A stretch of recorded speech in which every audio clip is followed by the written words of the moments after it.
Hello student, आज हम लोग ये नया चैप्टर पढ़ेंगे, एक केस वाली और दो केस वाली। ठीक है, दो बहनें थी, एक का नाम था एक केस वाली और दूसरी का क्या नाम था, दोन केस वाली। ठीक है, दोनों बहनें अपने अम्मा और बाबा के साथ एक छोटी से घर में रहती थी। ठीक है, तो दो बहनों की कहानी है, एक केस वाली और दोनों केस वाली।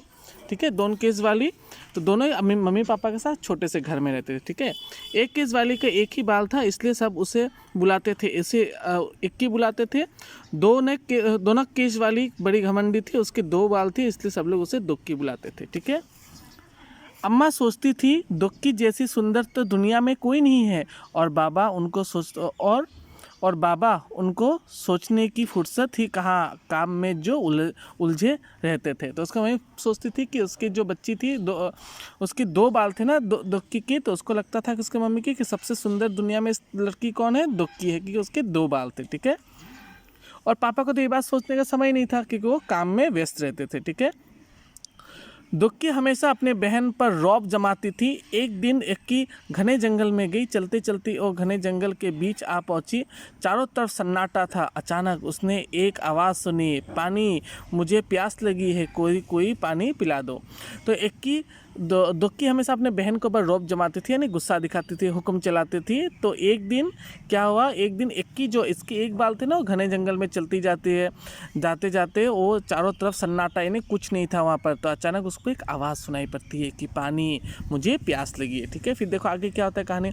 इक्की देखी और उसने चारों तरफ घूम कर देखा, वहाँ तो कोई नहीं था। फिर उसने देखा सूखी मुरझाई हुई एक मेहंदी की एक झाड़ी, उसके पत्ते सरसरा रहे थे। ठीक है, एक पेड़ थे, मेहंदी का जो पेड़ होता है ना, उसमें पेड़ में क्या थे, उस पेड़ में जो आपका, ठीक है, जो पेड़ था वो पानी मांग रहा था। ठीक है, पत्ते सूख चुके थे तो पानी मांग रहा था, तो उसी पानी के बारे में पेड़ जो कह रहा था।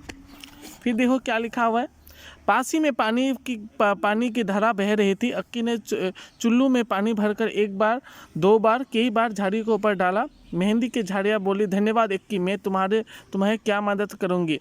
अक्की आगे बढ़ गई, मैं तुम्हें याद रखूंगी। अक्की आगे बढ़ गई तो अक्की ने क्या किया, सामने जो पानी का एक झरा था वहाँ से थोड़ा सा पानी उठाकर उसके ऊपर धीरे धीरे करके पानी जैसे ही डाल दिया तो उसकी तो प्यास बुझ गई।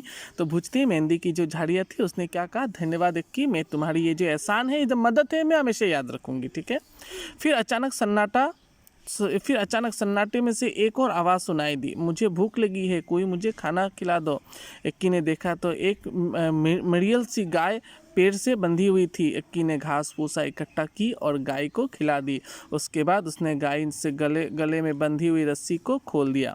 तो जैसे अक्की आगे बढ़ी तो उसको सामने में क्या दिखाई पड़ा, एक गाय बंधी हुई थी। ठीक है, तो वो कह रही थी मुझे कोई खाना खिला दो।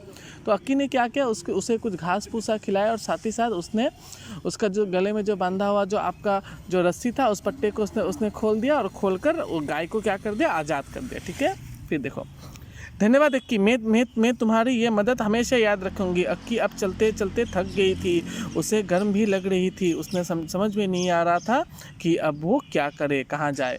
तो अक्की ये सब करते हुए आगे निकल गई, रुकी नहीं। तो चलते चलते देखो, जब हम लोग चलते तो हमें थकान होती है ना, तो उसे भी चलते चलते थकान होने लगी और अक्की को समझ में नहीं आ रहा था कि वो करे तो क्या करे। तभी उसने दूर एक झोपड़ी देखी। अक्की दौड़कर झोपड़ी में गई और आवाज़ लगाई, कोई है। एक बूढ़ी अम्मा ने दरवाज़ा खोला तो अक्की उसी तरह से सामने एक झोपड़ी दिखाई दी, तो वहाँ पे जाती उसने आवाज़ लगाई, जैसे हम लोग किसी के घर में जाने से आवाज़ लगाते ना, कोई है कि नहीं। तो उसने आवाज़ लगाई तो उसमें आवाज़ से एक बूढ़ी अम्मा निकली। बूढ़ी अम्मा ने कहा, आ गई मेरी बच्ची, मैं तुम्हारा ही राह देख रही थी, आओ अंदर आ जाओ। अक्की हैरान होगी, चुपचाप झोपड़ी में आ गई। झोपड़ी में आकर उसे बहुत अच्छा लगा। तो बूढ़ी अम्मा ने खोलकर बोला कि आ जाओ, मैं तुम्हारा इंतज़ार कर रही थी। अब देखो, अगर हम लोग किसी के घर अचानक जाते हैं और वहाँ पर कोई अगर कहता है कि आ जाओ घर में, आ जाओ, मैं तुम्हारा इंतज़ार कर रही थी, तो हमें शौक लगता है कि नहीं। तो उसी तरह से अक्की भी क्या हो गई, चौंक गई। ठीक है, अब देखो, बूढ़ी अम्मा ने कहा, आओ बेटा, तुम्हारे लिए नहाने का पानी तैयार है, पहले अच्छी तरह से तेल लगा और उसके बाद नहा लो, फिर हम खाना खाएंगे। ठीक है, इक्की ने शर्माते हुए कहा, नहीं नहीं। अम्मा ने पूछा कर कहा, अरे नहीं क्या, जैसे मैं कहती हूँ वैसे करो। अरे नहीं क्या, मैं जैसे मैं कहती हूँ उसका वैसा करो। तो अम्मा ने कहा कि मैं तुम्हारे लिए नहाने का पानी गर्म कर चुकी हूँ। ठीक है, अब तुम जाकर नहा लो। अक्की ने मना किया शर्माते हुए। तो फिर बूढ़ी अम्मा ने कहा कि नहीं, आप जाकर नहा लो। अक्की ने बूढ़ी अम्मा की बात मान ली। फिर पता है क्या हुआ? अक्की ने जैसे ही अपने सिर में तौलिया हटाई तो उसने पाया कि उसके सिर पर एक नहीं परंतु बहुत सारे बाल थे। अब नहा के आने के बाद क्या हुआ? अक्की ने जैसे ही देखा कि वो नहा कर आई तो उसके सर पर क्या थे? बहुत सारे बाल थे। ठीक है ना, जैसे तौलिया हटाई सुखाने के बाद तो उसके क्या थे? बहुत सारे बाल थे। अक्की इतनी खुश हो गई कि वो खाना खा ही नहीं सकी। उसे बार बार वो बूढ़ी अम्मा से धन्यवाद ही करती रही। बूढ़ी अम्मा ने मुस्कुराते हुए कहा, अब तुम घर जाओ बेटी और हमेशा खुश रहो। तो अक्की जब हम लोग खुश होते तो हमें खुशी थी अक्की को कि उसके सर पर तो एक ही बाल थे, अब उसके सर पर बहुत सारे बाल आ चुके हैं। तो इसी तरह से बहुत ज़्यादा खुश थी और बार बार किसे धन्यवाद दे रही थी? वो बूढ़ी अम्मा को क्या कर रही थी? वो बार बार धन्यवाद दे रही थी। ठीक है। बूढ़ी अम्मा ने फिर कहा, हमेशा जाकर खुश रहो। अक्की तो जैसे पंख ही निकल आए थे। वह सरपट घर की तरफ दौड़ी चली गई। रास्ते में उसने गाय ने मीठा मीठा दूध पिया और झाड़ियों में हाथियों पर रचने के लिए मेहंदी दी। ठीक है, झाड़ियों ने हाथों पे रचने के लिए क्या दी? मेहंदी। हम लोग हाथों में मेहंदी लगाते हैं ना।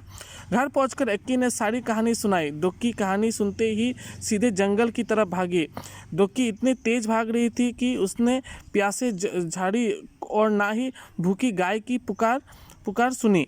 ठीक है, अब देखो ये बात सुनती है अक्की को क्या लगा कि नहीं, बहुत ज़्यादा अच्छा है। दुक्की को लगा कि बहुत ज़्यादा अच्छी बात है ये तो। अब मुझे भी इसी अम्मा के पास जाना है तो मेरे सर पर जो 2 बाल थे उससे ज़्यादा बाल अब मेरे सर पर आ जाएंगे।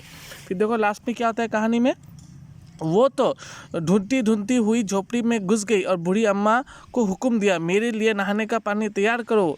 अब देखो दौड़ कर तो रौब जमाती थी है ना, तो रौब जमा कर उसने क्या कहा बूढ़ी अम्मा को, जाओ मेरे लिए नहाने का पानी तैयार करो। हाँ जाओ, मैं तुम्हारा ही राह देख रही थी, पानी तैयार है, नहा लो, बूढ़ी अम्मा ने दुक्की से कहा। अब बूढ़ी अम्मा ने क्या कहा कि जाओ नहा लो, पानी क्या है आपका तैयार है यहाँ पर। ठीक है, झटपट नहाने के बाद जैसे ही दुक्की ने तौलिया सिर से हटाई उसकी तो चीख निकल आई। दुक्की के 2 ही तो बाल थे, अब वो भी झड़ गए थे। अब देखो दुक्की जो अपने लिए जो काम कर रही थी, बूढ़ी अम्मा को जो हुक्म दे रही थी, ठीक है, वो अपने फ़ायदे के लिए कर रही थी ना। तो जैसे वो नहा कर आई, बूढ़ी अम्मा को भी पता चल गया।